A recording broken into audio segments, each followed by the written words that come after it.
Now that we've completed the cap trim around the perimeter of the deck, it's time to begin installing the Zuri deck boards.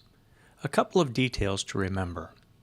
First, every Zuri deck board is marked on the end, identifying a specific grain pattern on the board.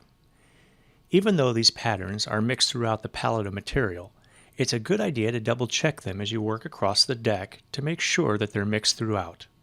Secondly, remember to coat the ends of each of the boards with end coat.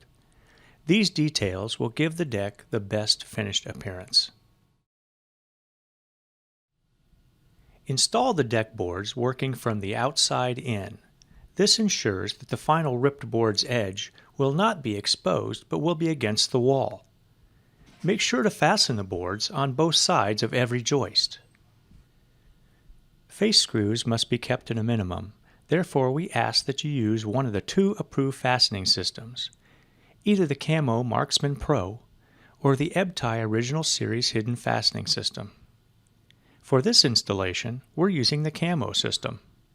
To learn more about using the Ebtie system, watch the video Tools and Fasteners. After ripping the last board to the necessary width, lay it into place and fasten it first with Captor screws through the face near the cut edge, and then Camo screws through the back side.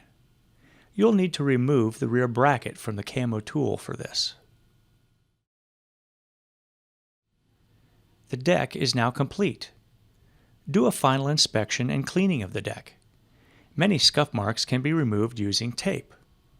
For more on this and other useful tips and techniques, see the video entitled Care and Maintenance.